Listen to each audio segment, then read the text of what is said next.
حاضرین مسجد، السلام علیکم ورحمۃ اللہ وبرکاتہ۔ الحمد للہ رب العالمین والعاقبۃ للمتقین، والصلاة والسلام علی سید المرسلین وعلی آلہ وصحابہ اجمعین، اما بعد فاعوذ باللہ من الشیطان الرجیم،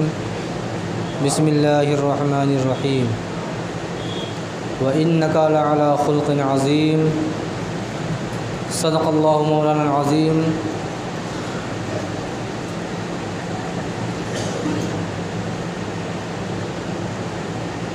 محترم سامعین، آئیے کچھ عرض و معروض سے قبل آقائے نامدار، مدینے کے تاجدار، جناب روح فدا محمد عربی صلی اللہ تعالی علیہ وسلم کی بارگاہ بے کس پناہ میں درود و سلام کی ڈالی نچھاور کریں اور پڑھیں بآواز بلند، اللہم صلی علی سیدنا شفیعنا حبیبنا کریمنا مولانا محمد وبارک وسلم، صلاۃ و سلام علیک یا رسول اللہ صلی اللہ تعالی علیہ وسلم۔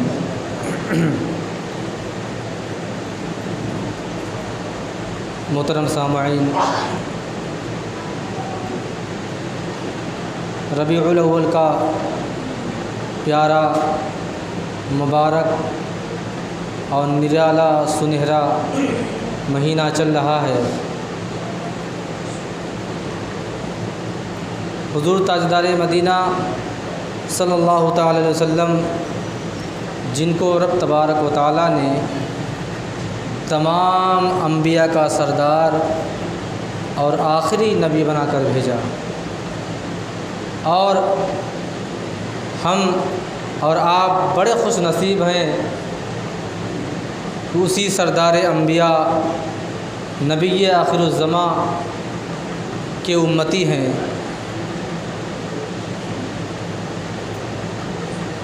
حضور تاجدار مدینہ صلی اللہ تعالی علیہ وسلم کی ولادت باسعادت، آپ کے دنیا میں مبعوث ہونے سے پہلے کتنے دن پہلے، 55 دن پہلے ایک ایسا واقعہ رونما ہوا، ایک ایسا واقعہ پیش آیا میرے نبی کی دنیا میں آنے سے 55 دن پہلے، جسے دنیا آج بھی یاد کرتی ہے۔ آج بھی اس واقعے کو جب کوئی سائنسداں، کوئی بڑا انجینئر، کوئی بڑا پروفیسر، یا جو ٹیکنالوجی میں سب سے ماہر اور تجربے کار ہے، جب اس واقعے کو اپنے سامنے رکھتا ہے تو سوچتا ہے کہ آج سے 1400 سال پہلے نہ تو نیٹ ورکنگ کا زمانہ تھا، نہ ٹیکنالوجی کا زمانہ تھا، نہ اور کسی چیز کا زمانہ تھا، لیکن ایسا واقعہ کیسے رونما ہو گیا۔ اب میں آپ کو بتا دوں واقعہ کیا ہے۔ نبی آخر الزماں کی پیدائش سے 55 دن پہلے، جب یمن کا بادشاہ جس کا نام ابرہہ تھا، اس کی نظر کئی سالوں سے مکہ المکرمہ کی سرزمین پر، کعبہ معظمہ پر جمی ہوئی تھی۔ اس کو سب سے بڑی پریشانی یہ تھی کہ پوری دنیا کے لوگ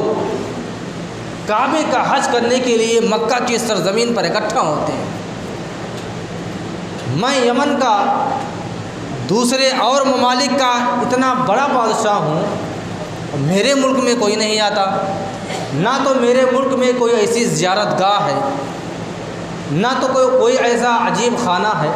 نہ تو کوئی عجوبی چیز ہے کہ جسے لوگ دیکھنے کے لیے آئیں، جسے لوگ اکٹھا ہو کر کے یمن کی سرزمین پر آئیں۔ اسے یہ بات چبھتی تھی کہ مکے کی سرزمین پر جو کعبہ معظمہ واقع ہے، وہاں پر، وہاں کی زیارت کے لیے، وہاں کے طواف کے لیے پوری دنیا سے لوگ اکٹھا ہو کر کے آتے ہیں۔ کیوں نہ ایسا کام کیا جائے کہ کعبہ معظمہ ہی کو اٹھا کر کے یمن کے سرزمین پر نصب کر دیا جائے۔ لیکن اب ایسا کرنا تو ممکن نہیں بلکہ ناممکن تھا، اس کا کرنا محال تھا، کیونکہ جو چیز انسان کے آدمی کے سرپرستی میں ہوتی ہے اس کا مٹ جانا یقینی ہے، لیکن جس کی سرپرستی، جس کا محافظ رب کائنات کی ذات ہو، اس سے پھر کوئی سوچ بھی نہیں سکتا ہے کہ وہ چیز اپنی جگہ سے ایک سوت بھی ادھر سے ادھر ہو جائے۔ لیکن یمن کا بادشاہ ابرہہ جس کا نام تھا، اپنے نزاکت میں، اپنے غرور میں تھا، اس کے پاس چونکہ بہت بڑا لاہو لشکر تھا، اور اسی لاہو لشکر پر وہ اس کو بڑا گھمنڈ تھا، بڑا غرور تھا، اور لشکر بھی ایسا کہ کسی اور ملک کے پاس اتنے عجیب و غریب لشکر موجود نہ تھے۔ دنیا میں اکثر ممالک میں ہاتھی کی ایک جماعت، ہاتھی کا ایک لشکر کسی کے پاس موجود نہ تھا، صرف ابرہہ کے پاس تھا۔ ہاتھی ایک ایسا مویشی جانور ہے، ایک ایسا جانور ہے جسے ایک آدمی چاہے جتنا طاقتور ہو، ایک بار اس کو دیکھ کر کے سہم جاتا ہے، ڈر جاتا ہے۔ ہاتھی کسی کے سامنے آ جائے تو یقیناً خوف کھا جاتا آدمی، اگرچہ ہاتھی ہو اس کو نقصان نہ پہنچائے پھر بھی اس کے قریب جانے سے ڈرتا ہے۔ اور جس کے پاس ہاتھیوں کا لشکر ہو پھر اس کے غرور کا کیا عالم رہا ہوگا۔ اسی بات کا غرور ابرہہ کو تھا۔ اس نے سوچا کہ خانہ کعبہ کو اکھاڑ کر کے یمن کی سرزمین پر نصب کر دوں، تاکہ ساری دنیا کے لوگ مکہ مکرمہ جانے کے بجائے یمن کی سرزمین پر آ جائیں۔ آخرکار اس نے پوری تیاری کر لی، کعبہ معظمہ کو اکھاڑنے کا پورا فیصلہ کر لیا، سوچا مکے کی سرزمین پر حملہ کر دیا جائے پورے لاہو لشکر کے ساتھ۔ اور سب سے بڑا لشکر اس کا جو تھا ہاتھیوں کا لشکر تھا۔ ہاتھی بڑے بڑے ہاتھی تھے اس کے پاس، طاقتور ہاتھی تھے۔ اور جب لاہو لشکر مکہ کی سرزمین کے قریب پہنچا تو سب سے پہلے اس نے اپنا دبدبہ قائم کرنے کے لیے، اپنا رعب مکے والوں پر جمانے کے لیے کیا کیا کہ مکے کی جو مویشی جانور تھے، بکریاں تھیں، دیگر اور جانور جو چراگاہ میں چرنے کے لیے گئے تھے، جو اونٹوں کے درمیان جو میدانوں میں چر رہے تھے، سارے مویشیوں کو ابرہہ بادشاہ نے پکڑوا لیا۔ اور جب ان کے مویشی جو ان کا کاروبار ہے، ان کا وہی تجارت تھا، سارے مویشی جانور کو اس نے پکڑ لیا اور سب کو ایک جگہ اکٹھا کر کے قید کر دیا۔ اب جو مکہ والوں کا تجارت ہے، وہی ان کی کمائی تھی، وہی ان کا تجارت تھا، پکڑ لیا تو لوگوں میں بے چینیاں چھا گئی۔ لوگ ابرہہ کے قریب جانے سے ڈرتے تھے۔ مکہ والے اس سے پہلے ہاتھیوں کا اتنا بڑا لشکر نہیں دیکھے تھے، ہاتھیوں کا اتنا بڑا لشکر دیکھ کر کے گھبرا گئے۔ ابرہہ کے پاس کسی کو جانے کی ہمت نہ ہوئی کہ اپنے مویشی جانور طلب کر لے، اپنے جانوروں کو مانگ لے۔ آخرکار ہمارے اور آپ کے آقا حضور تاجدار مدینہ صلی اللہ تعالی علیہ وسلم کے پیارے اور اچھے دادا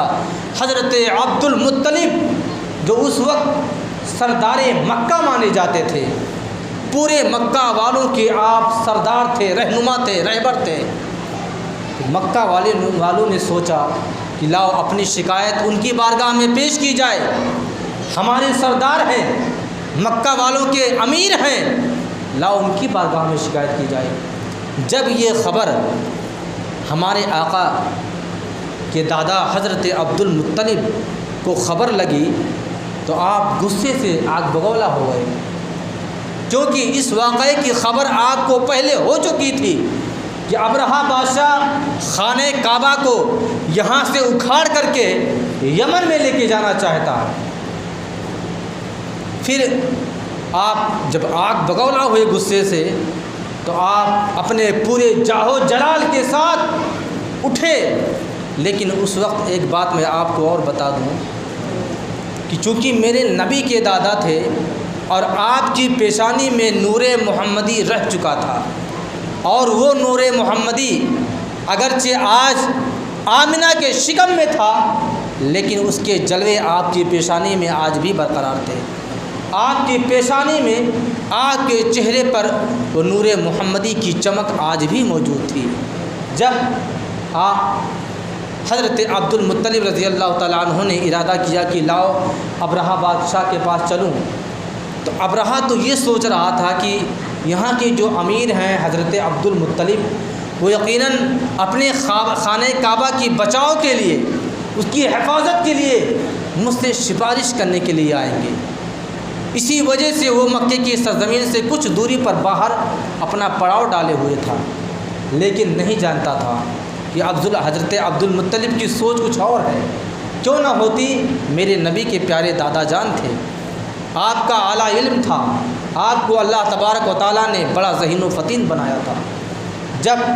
لیکن آپ یعنی حضرت عبد المطلب رضی اللہ تعالیٰ عنہ تو صرف اور صرف مویشی اور جانوروں کی حفاظت کے لیے گئے تھے، اس کو چھڑوانے کے لیے گئے تھے۔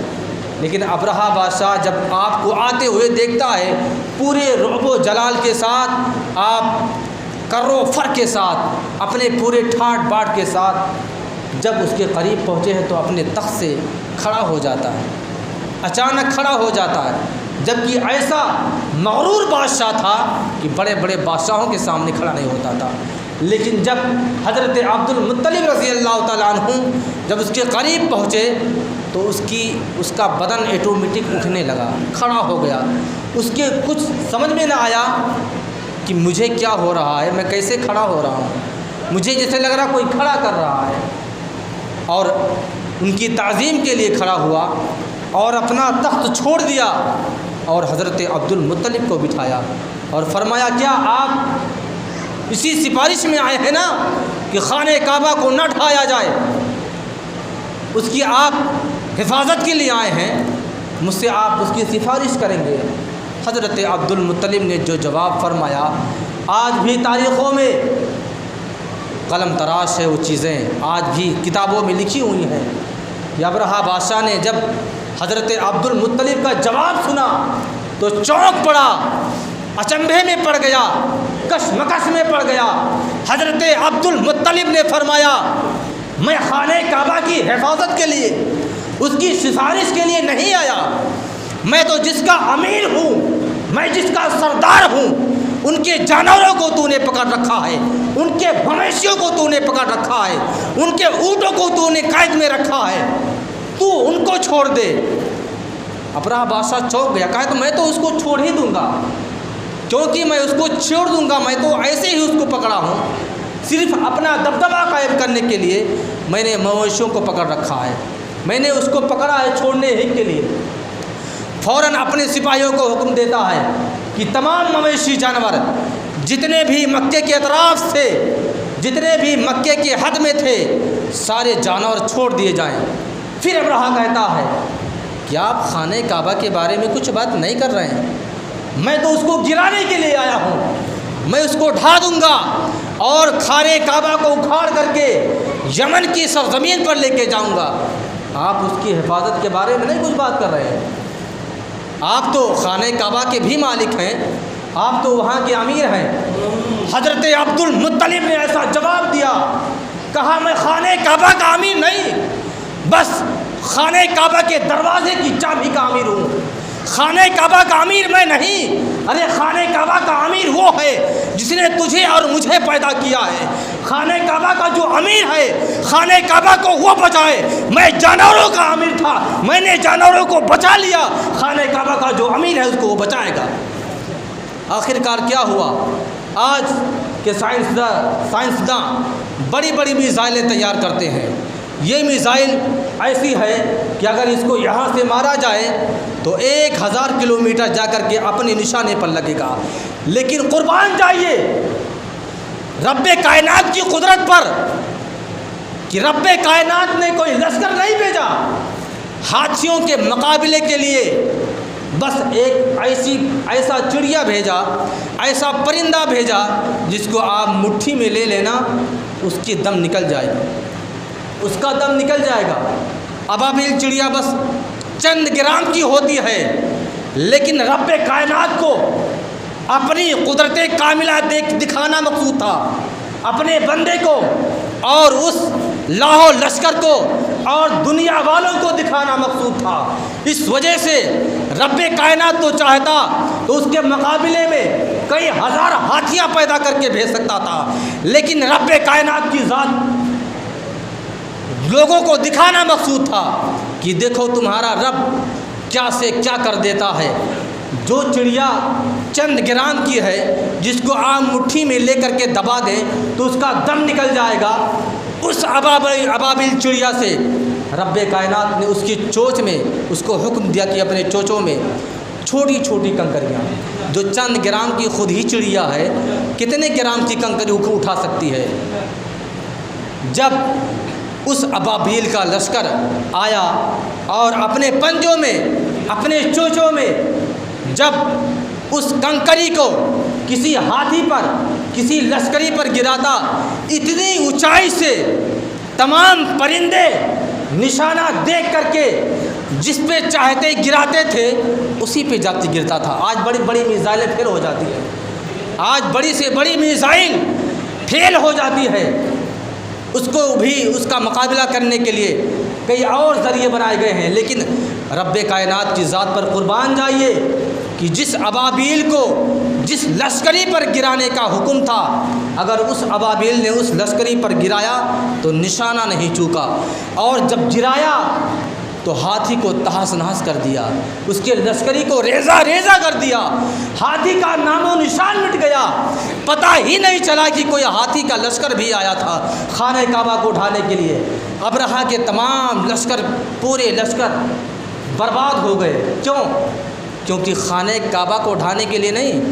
بلکہ رب کائنات سے مقابلہ کرنے کے لیے آیا تھا۔ یہ تو ایک دکھاوا تھا کہ خانہ کعبہ کو گرانے کے لیے آیا ہے، لیکن حقیقت میں دیکھا جائے تو رب سے مقابلہ کرنے کے لیے آیا تھا، کیونکہ رب تبارک و تعالی جس خانہ کعبہ کا مالک ہے تو اس کی حفاظت ظاہر سی بات ہو وہی کرے گا،